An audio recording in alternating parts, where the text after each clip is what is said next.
빡세게 일을 시키라고 눈에 보이지 않는 아주 강한 압박을 해서 지금 못 견디고 어려운 일을 해가지고 말이야 보람도 못 느끼고 하여튼 그런 게 되게 이 부분을 하는 거 아니지만 좀그 한계 상상을 거두시라 그 얘기야.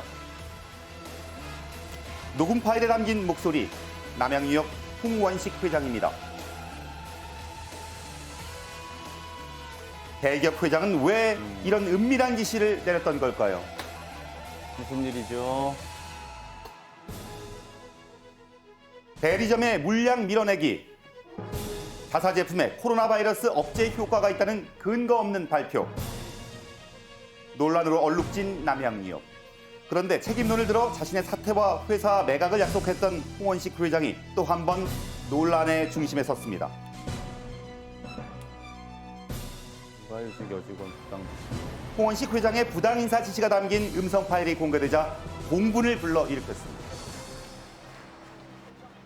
특히나 남양유업 같은 경우 애기들 분유를 만드는 회사인데 거기에 상품을 소비자가 될 아이를 낳아준 엄마를 그렇게 대한다는 게 사실 있을 수 없는 일이라고 생각은 해요. 애기도 키워야 되고 그거를 썼다 그래가지고 뭐라고 하는 거는 아니라고 생각하는데요. 요즘 안 그래도 다 아기 낳는 거 부담스러워 하는데 그렇게 보장도 못 받는다면 점점 어려워질 것 같아요. 과연 피해를 주장하는 직원에게는 무슨 일이 있었던 걸까요? 제가 들었다만 해도 그 사람들이 그랬어요. 여자들 상대로 하는 회사니까 되게 돕기 좋겠다. 그러니까 부러워도 했고 그런데 밖에서 보는 이미지랑 막상 제가 들어서 할 때 이 문화하고 너무 차이가 많은 거예요. 2002년 남양유업에 입사했던 한선미 씨. 네네네. 아, 제가 지금 바로 결제 올릴게요. 아, 네.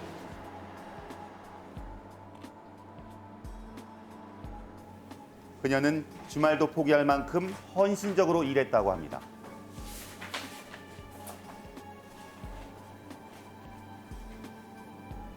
(2008년) 그녀는 최연소 팀장으로 승진해서 더욱 열심히 일했습니다. 열심히 하셨네요. 희망이 있었어요. 제가 바꿔보겠다. 내가 열심히 하고 또 내가 또 좋은 이미지 쌓고 하다 보면 나도 임원 될 수 있지 않나. 나만 열심히 하면 저는 될 줄 알았거든요. 늦은 나이에 임신을 하고 출산 이틀 전까지 일을 했던 한선미 씨. 업무 때문에 출산 휴가는 엄두도 내지 어휴. 못했습니다. 쉬셔야 되는데.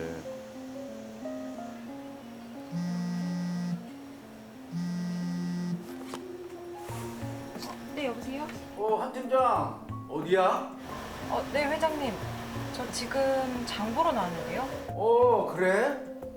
그래 시장을 쭉 둘러보니까 좀 어때? 뭐가요, 회장님? 야, 한 팀장 너 시장 보러 나왔다면서? 네, 주말이라 필요한 것 좀 사려고 나왔는데. 야, 한 팀장 내가 뭐라고 그랬냐? 시장 갈 때마다 우리 제품에 대해서 시장 조사를 하라고 그랬어? 안 하라고 그랬어? 시장 조사 같은 걸 시키는데 이거 가정주부인데 주말 시장 보러 갈 때 가서 같이 하면 되지. 이런 식인 거예요. 갑자기 전화가 오면 거기에 대한 스트레스가 있어가지고 한 번은 이제 제가 애를 분유에다가 너무 놀란 거예요. 저를 딱 봤는데 딱 회장이 뜨니까 애를 안고 있다는 걸 순간적으로 잊어버리고 애를 침대에 떨어뜨려가지고 제가 그때 진짜 얼마나 울었는지. 스트레스에 더는 버티지 못하고 그녀는 육아휴직을 결심했습니다.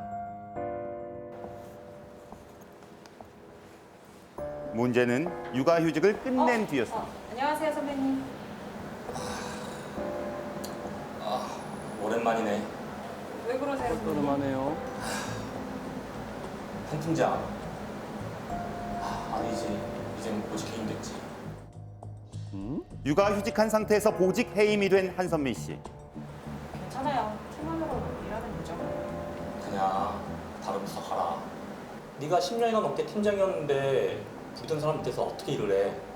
차라리 다른 부서 가서 일을 하는 게 속편하지 않겠어? 하지만 보직 해임은 시작에 불과했습니다.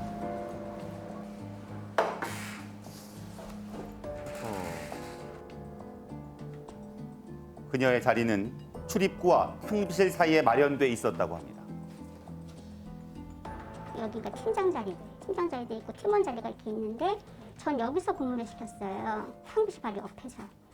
그 알바생들이 앉거나 비워두거나 해서 여기서 이제 간단한 이제 그 분유 같은 거 포장하고 하는 데가 있었는데 저 여기에 앉힌 거예요. 그렇게 할 줄은 저도 상상을 못했거든요. 그러니까 제가 그래서 굉장히 모멸감을 많이 느꼈고 내가 그래도 충성을 다해서 일을 했는데 내가 이런 취급을 받아야 되나, 내가 뭐 쓰레기인가 이런 생각도 했었고.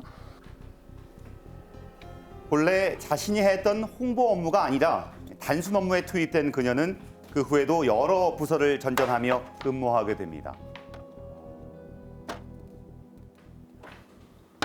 갑자기 인사팀장이 도저히 너는 광고팀 살 일이 없다. 그러니까 총무팀을 가라. 총무팀에서 홍보물 인쇄를 하니까 너 홍보물 이런 인쇄하고 다 너가 옛날에 관리하지 않았냐. 그러니까 그런 일을 주겠다. 그래서 갔는데 막상 제가 하는 일이 뭐였냐면 우편물 정리, 복사지 구입하는 거, 나눠주는 거, 회사 차들 있으면 그거 배정해주는 거, 그런 일을 시킨 거예요. 그뿐만이 아닙니다. 왕복 5시간 걸리는 천안물류센터로 발령이 나기도 했습니다. 천안이면 교통편도 없거든요. 그래서 저는 그때 정말 고속터미널 가서 버스 타고 거기서 다시 또 택시 타고 들어가서 거기서 한 1년간을 일을 했는데 교통비만 한 달에 월급에 고통 다 나갔어요. 저는 그래도 진짜 포기 안 하고, 제가 포기하면 아무것도 안 되니까 일이. 그렇다면 남양유업에서는 이런 주장에 어떤 입장일까요? 찾아가 봤습니다. 네. KBS 굿모닝 대한민국 라이브라는 팀에서 나왔는데요. 최근에 그 언론 보도 때문에 저희가 좀 여쭤볼 게 있어 갖고 왔거든요. 그 육아휴직 관련 상황이시죠? 네. 지금 조금 이슈가 되고 있는 부분이 있다 보니까 그러면 차라리 서면으로 일단은 간단하게 주시면은 저희가 거기서 서면으로 답변을 드리는 형태로 좀 진행을 하면 안 될까요? 보죠. 회사 방침에 의한 정당한 인사 조치였다는 게 남양유업의 공식 입장이었습니다. 육아휴직으로 인한 불이익도 없었다고 밝혔습니다.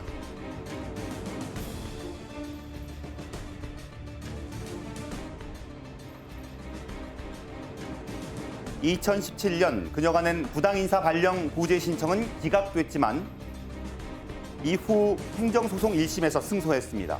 하지만 2심에서는 패소하고 맙니다. 그런데 대법원 선고만 앞둔 상태에서 새로운 국면을 맞게 된 상황입니다.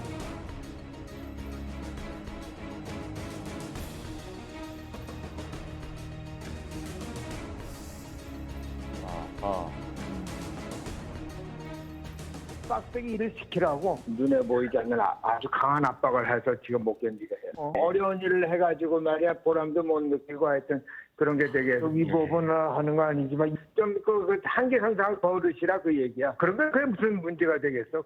문제가 되죠. 현재 남양유업은 음성 파일과 관련된 내용을 파악하기 어렵고 확인해 줄 수 없다는 공식 입장을 보내왔습니다.